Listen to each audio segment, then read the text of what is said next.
Hello, welcome back to kick off Faham. I am Hasan. तो आज हम बात करने जा रहे हैं यूरोस नॉकआउट सीरीज के क्वार्टर फाइनल्स की भी और सेमीफाइनल्स एंड फाइनल्स की प्रेडिक्शन पे। तो आज मेरे साथ हैं दो गेस्ट, एक अरसलान भाई फ्रॉम टेकलस शो हेलो एंड भाई। शान मैं भाई। मैं ठीक ठीक ठाक। हूँ, आप बताओ। तो आप दोनों कैसे हैं? बिल्कुल ठीक। बिल्कुल ठीक ठाक। तो आज हम बात कर रहे हैं यूरोस पे, नॉकआउट सीरीज पे और सेमीफाइनल्स की प्रेडिक्शन पे। तो पहले हम ज़रा नॉकआउट सीरीज पे जाते हैं।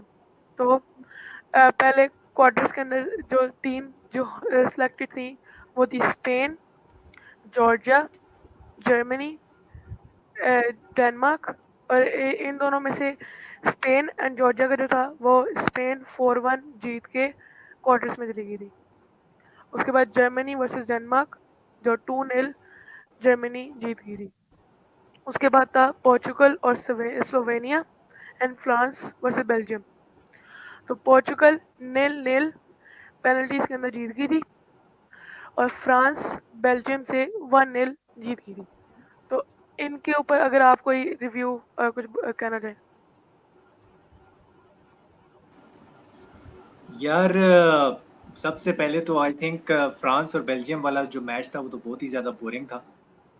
उसके बाद फिर आपको पता ही है, जो राउंड ऑफ 16 में पोर्चुगल जो थी, उन्होंने बहुत मुश्किल से वो स्लोवेनिया से जीते। उसके बाद फिर क्वार्टर फाइनल पे आ जाओ। क्वार्टर फाइनल में ऑब्वियसली पोर्चुगल लॉस्ट, और वो मतलब जिस तरह से वो हारे वो तुम लोगों को पता ही है कि फ्रांस ने किस तरह से हराया। लेकिन फ्रांस का ये रहा है कि they have not scored a goal in open play so far. मैंने पहले भी लाइव स्ट्रीम्स में बताया था कि उनका जो पासिस पर डिफेंसिव एक्शन था, कि बेल्जियम जो थी वो 19 पासिस कर रही थी। और इवन पोर्चुगल वाले मैच में भी फ्रांस जो थी ना वो बॉल छीन नहीं पा रही थी पोर्चुगल से। तकरीबन 16-17 पासिस लग जाते थे। उससे पहले जो है ना, उससे पहले फ्रांस बॉल छीन नहीं पाती थी। तो बॉल विनिंग जो एबिलिटी है ना वो फ्रांस के पास कहीं से भी नजर नहीं आ रही मुझे इस यूरोज में। और पोर्चुगल वाला और फ्रांस वाला मैच भी कोई खास नहीं था। इट वाज नॉट दैट कि कोई एंटरटेनमेंट हो उसके अंदर। यस, टर्की ऑस्ट्रिया वाला was an entertaining game. Turkey ने फिर अगर ऑस्ट्रिया के साथ देखो, जो टर्की का पाथवे रहा, हालांकि उनका सफर एंड हो चुका है, लेकिन टर्की ने बहुत ही जबरदस्त तरीके से अपना जो सफर है ना वो खत्म किया। और नेदरलैंड्स वाला जो मैच था वो भी मैं कहूंगा कि थोड़ा सा लकी भी रहे, क्योंकि ऑन गोल हो गया। कोडी गाक्पो ने टैप इन मारने की कोशिश की वहां पे, उसके पास बहुत बड़ा चांस था, could have become the top scorer 4 goals के साथ, लेकिन वो ऑन गोल हुआ। एंड जहां तक बात है टर्की की, आई फील के जो एबिलिटी थी गोल कीपिंग की, क्योंकि गोल कीपर जो था वो डिस्ट्रीब्यूट करा था पीछे से बॉल्स, तो जो टर्की का कीपर था उसको मिनिमलाइज कर दिया टोटली नेदरलैंड्स ने, क्योंकि बहुत ज्यादा इंटेंसिव प्रेस थी रोनाल्ड कूमन की साइड की, और काफी हाई लाइन के साथ नेदरलैंड्स बहुत हाई लाइन के साथ खेल रही थी, आगे बढ़ चढ़ के ना टर्न ओवर कर रही थी। तो टर्की का मेरे हिसाब से ये है। बाकी तुम लोग बताओ, तुम लोगों को क्या लगता है कि जो बाकी 2 मैचेस थे, तुम लोग क्या सोचते हो? क्योंकि अभी मैंने जैसे फ्रांस की बात की, टर्की की बात की क्वार्टर फाइनल्स में, what about the other 2 quarter finals, what do you think? ये वो जो मैच है ना जर्मनी का और स्पेन का, उसमें हम्म। एक जो मिस्टेक भी हुई थी रेफरी की, वो जो हैंडबॉल था, हाँ नहीं थी वो हाँ कुकुरेला हाँ ने। हाँ, वो दे सकते थे। वो दे सकते थे, मेरे हिसाब से भी दे सकते थे, सही कह रहे हो। और हाँ, मुझे अगर भी वो दे पेनल्टी दिया लग रही जाता थी। मे बी शायद गेम स्टेट चेंज हो जाता। हम्म। तो अगर बिल्कुल हम सही। क्वार्टर फाइनल्स की बात करें तो पहले हम स्पेन वर्सेस जर्मनी की बात करते हैं। तो हम्म। पहले ही स्पेन के जो मैच के शुरू में ही पेद्री को क्रूज से इंजरी हो गई थी। क्रूज ने हाँ। बॉल को छीनने की कोशिश की, लेकिन पेद्री को वहाँ पे कोलिजन हुआ और पेद्री इंजर्ड हो चुका है। तो वो हम्म। 8 मिनट पे एक सब हो गया था। हम्म। उसके बाद इन द 51st मिनट लामीन हाँ असिस्टेड डैनी ओल्मो एंड वो हाँ। एक बहुत कमाल गोल था। हम्म। उसके बाद जो एब्सोल्युटली। एवर्ट्स ने on the 88th minute equalize किया और उन्होंने किमिश ने वहां से रिकवर की, वो निकलने लगी थी बॉल। किमिश ने रिकवर की बॉल हाँ, और वर्ड्स के पास आई और वर्ड्स आराम से फिनिश करके 88 मिनट फिनिश पे। कर दिया। हम्म, उसके बाद जब गेम एंड होने लगा था, ऑन द लास्ट सीरीज पे था, पेनल्टीज में जाने लगा था मैच। 119th मिनट पे मेरिनो का हेड एंड स्पेन वॉन। हाँ, और मेरी स्ट्रीम पे एक बंदा गालियाँ देना शुरू हो गया था उसके बाद, तो मुझे अच्छी तरह लगा कि उस टाइम पे क्या होता। वो असिस्ट किसने की थी वैसे? मिकेल मेरिनो को कार्वाहाल ने की थी? किसने? By Dani Olmo. Dani Olmo. Dani Olmo ने की थी, क्योंकि बॉल लेफ्ट साइड से आई थी, इसलिए मैं कह रहा हूँ। अच्छा, उसे गोल भी उसके स्कोर बाद किया था स्पेन के लिए। या उसके बाद अगर हम man of second the match तो उसके बाद अगर हम सेकंड क्वार्टर्स की बात करें, पोर्चुगल वर्सेस फ्रांस, इसके अंदर या पोर्चुगल फ्रांस की गेम बहुत लीन थी। मतलब कि इतना कुछ इवेंट्स नहीं हुए, बस थोड़े उन्होंने थोड़े से शॉट्स लिए थे और जिसमें से दो हाँ तीन ही ऑन टारगेट थे। तो लेकिन हाँ जब पेनल्टीज में गया मैच, तो पोर्चुगल का जॉ फिलिक्स ने मिस कर दी। या उसके बाद फ्रांस ने एक भी पेनल्टी नहीं मिस की। हाँ, अ, और जी। वहाँ पे किक ऑफ मेहम का दिल टूट गया, क्योंकि फ्रांस ने एक भी पेनल्टी मिस नहीं की। और क्योंकि ये एक रियल मैड्रिड का डाई हार्ड फैन है, ये दोनों रियल मैड्रिड के फैन है। उसके बाद जो है हमने देखा कि फिलिक्स ने किक ऑफ मेहम का दिल तोड़ा, टैकलर शो का दिल तोड़ा, और वहाँ पे हमेशा हमेशा के लिए रोनाल्डो का जो सफर था वो समाप्त हो गया यूरोस के अंदर। ये और अब देखते हैं कि वो फीफा वर्ल्ड कप में खेलते हैं कि नहीं। मुझे लग रहा था कोस्टा सेव कर लेगा पेनल्टी। कोस्टा उसे का उस जज वक्त लग यार, रहा नहीं था तो, नहीं चला था। सेंटर में बट जो गई थी वो सेव करनी चाहिए थी, जो सेंटर में गई थी वो हाँ। करनी चाहिए थी उसको। That's true, that's true, I agree. और बाकी चलो मैं कहता हूँ कि इतनी सेवेबल नहीं थी, लेकिन वो उसको सेव करनी चाहिए थी। उसके बाद फिर तुम किक ऑफ में हमको पता ही है, फिर इंग्लैंड और उसका मैच होता है स्विट्जरलैंड का, बताओ उसमें क्या हुआ। स्विट्जरलैंड का वो तो अच्छा, पेनल्टी में गया उसके था। बाद हम बात करें Netherlands versus Netherlands Turkey versus Netherlands.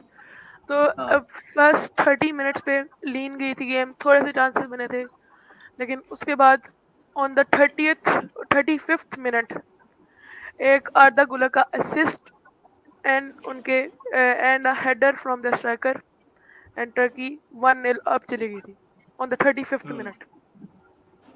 Yes. उसके बाद on the 70th minute Stefan de Virgil का एक header assisted by Depay 70th minute पे उन्होंने इक्वलाइज कर लिया था नेदरलैंड्स ने 1-1। उसके बाद आफ्टर ओनली 6 मिनट एक ओन गोल फ्रॉम टर्की, और वही ओन गोल उनकी डिफीट का बायस बना था। यस, ट्रू, दैट्स तो ट्रू। और उसके साथ मैं एक चीज़ कहना चाहता हूँ, डिपाई की क्रॉस बहुत अच्छी थी। स्टेफन डीरेज ने जो गोल मारा वहाँ से कमबैक होता है, और अगर वो गोल ना करता तो नेदरलैंड्स बाहर भी हो सकती थी, और बहुत बड़ा चांस था कि टर्की 2008 के बाद 2008 के बाद टर्की पहली बार सेमीफाइनल में आती। और नेदरलैंड्स को अगर आप दूसरी तरफ बात करो तो नेदरलैंड्स 20 साल के बाद आफ्टर सेमीफाइनल के 20 अंदर इयर्स, यस। पहुंची है। तो बहुत बड़ी अचीवमेंट है रोनाल्ड कोमन के लिए, बहुत बड़ी अचीवमेंट है Virgil van Dijk, Depay, Gakpo. वो बहुत अच्छा खेला, क्या नाम है अपना, मैक्सी भाई जो है हमारे, क्या नाम है जावी सिमंस। जावी सिमंस, उसको मैं प्यार से मैक्सी बोलता हूँ। जावी सिमंस जो है वो बहुत अच्छा खेला। सो मैक्सी भाई जो है हमारे, he also provided, last match में भी उसने 2 असिस्ट की थी राउंड ऑफ 16 में। Yep. इंग्लैंड भी तो चलेगी है किसी तरह यस, से फिर अब सेमीफाइनल में। इसी पे बात करते हैं। हाँ, तो वो मैं वो बाद अभी में जल्दी। अब बताऊंगा। जो लास्ट क्वार्टर फाइनल था, फोर्थ क्वार्टर फाइनल, वो था सबसे इंग्लैंड घटिया क्वार्टर। Versus Switzerland. तो ये वाला भी मैच बहुत लीन गया था, बहुत लीन। एक सिर्फ एक दो बस चांस उन्होंने बनाए थे, स्विट्जरलैंड में भी और इंग्लैंड में भी। तो ऑन द 75th मिनट एक सरप्राइजिंग गोल हुआ था बेरिल एम्बोलो का फ्रॉम स्विट्जरलैंड, हम्म, हम्म, और स्विट्जरलैंड ऐसे he was 1-0 up. But after just 5 minutes. Bukayo Saka, a banger shot from out of the box, and 1-1 draw. हम्म, उसके बाद पेनल्टीज में जी चला गया गेम। तो फर्स्ट कोल पामर ने ब्यूटीफुल पेनल्टी ली, उसके बाद मैनुअल अकांजी ने सेकंड पेनल्टी मिस कर दी। फर्स्ट पेनल्टी नेदरलैंड्स की मिस्ड, उसके बाद उन्होंने सब ने स्कोर किया, लेकिन the keeper did not save it any. तो सारे इंग्लैंड ने भी सारी गोल स्कोर किए थे, और first except the first one, Switzerland ने भी सारे गोल किए थे, लेकिन they couldn't save it and Switzerland was out and England going through. इस गेम पे अगर आप कोई नोट देना चाहें। यार नेदरलैंड्स की तो मैं ऑलरेडी बात कर चुका हूँ, वो तो तुमने सुन ही ली है। और पोर्चुगल और फ्रांस की भी मैं बात कर चुका हूँ। आई थिंक इंग्लैंड और स्विट्जरलैंड पे हमें बात करनी चाहिए। अह, पूरे मैच के अंदर इंग्लैंड जो है ना वो हकती रही। हमें नज़र आया फाइनल थर्ड्स में कुछ खास नहीं था। हर मैच की तरह इंग्लैंड का मैच ऐसे ही था कि दिल मेरा ये कर रहा था कि मैं उठ के चला जाऊँ लाइव स्ट्रीम से, लेकिन मैं जा नहीं पा रहा था क्योंकि मुझे करनी थी कंप्लीट लाइव स्ट्रीम। और मेरा सर जो था वो चकरा रहा था वो मैच देख के। और उसमें भी ना हम कोई चांसेस क्रिएट कर पाए थे। Yes we played a bit better in the second half, कह सकते हो इंग्लैंड थोड़ा बेटर खेली, बट द थिंग इज कि कोई जान नहीं है। आपको बेलिंगम आके बचा रहा है, आपको बकायो साका आके बचा रहा है। इसमें कोई कमाल नहीं है गैरेथ साउथगेट का। I don't think he is. बहुत से लोग कह रहे हैं जी उसको क्रेडिट दो, क्योंकि लास्ट 48 सालों में इंग्लैंड ने 6 बार जो है नॉकआउट खेला था, और गैरेथ साउथगेट के अंडर 6 सालों के अंदर इंग्लैंड ने 7 बार नॉकआउट खेला है। लेकिन 7 बार नॉकआउट खेलना is not an achievement. You should be winning something with this squad, जो कि 2006 बिल्कुल। फीफा वर्ल्ड कप की इंग्लैंड के बाद गोल्डन जनरेशन से भी बेटर टीम है आपके पास। तो अगर आप इस टीम के साथ कुछ नहीं जीत सकते, तो फिर आप पे ऐसा एज अ मैनेजर 100 दर्जे की लानत है, और मैं आप पे लानते भेजता रहूंगा। और दूसरी चीज ये है कि it's just that England is going into the semi-final on the basis of individual brilliance. साका ना होता, साका वो गोल ना मारता, तो सबको पता है कि एंड रिजल्ट क्या होना होना था। तुम ट्रेंट अलेक्जेंडर आर्नल्ड की वजह से पेनल्टी भूल गए, उसने वो विनिंग मोमेंट दिया। सारे टूर्नामेंट के अंदर गैरेथ साउथगेट इंसल्ट करता रहा, जलील करता रहा ट्रेंट अलेक्जेंडर आर्नल्ड को। He was on the bench, and even Gallagher को जलील करता रहा वो। ठीक है, गैलेगर को भी उसने अंडर द बस डाला। कोबी लेकिन माइनू को इतना वो लेट लेके आया, तो वो चीज़ है। वो हाँ बोलो। ट्रेंट एक वैसे लेफ्ट बैक खेलता है, लेकिन उसको मिड पे खिला रहे हैं। ये भी एक हाँ थोड़ी सी इसको हाँ, वैसे राइट पोजीशनिंग बैक खेलता है है। वो, राइट बैक खेलता है वो, मिडफील्ड में खेल सकता है, उतना वो मसला नहीं है। अगर आप बैक थ्री में खिला रहे हो ना, अगर आप बैक थ्री खिला रहे हो, फॉर एग्जांपल आपने कौन सा खिलाया है, गेही खिलाया है, और उसके साथ आपने वो खिलाया हुआ है जॉन स्टोन्स। तो ये तीनों इतने केपेबल हैं कि अगर ट्रेंट अलेक्जेंडर आर्नल्ड मिडफील्ड में खेल रहा है, ठीक है, तो वो उसको प्रोटेक्शन दे सकते हैं, इतना प्रॉब्लम नहीं है। मिडफील्ड में डबल पिवट में ही कैन प्ले, और उसको एज अ मतलब प्लान भी आप यूज कर सकते हो। मैं ये नहीं कह रहा कि उसको स्टार्ट करवा दो, स्टार्ट को भी माइनो को ही करना चाहिए, और स्टार्ट उसको करना चाहिए डेक्लन राइस को। लेकिन आई थिंक पहले तो कोबी माइनो को भी नहीं खिला रहा था ग्रुप स्टेजेस के अंदर, वो तो बाद में उसको रियलाइज हुआ कि मुझे लेके आना चाहिए।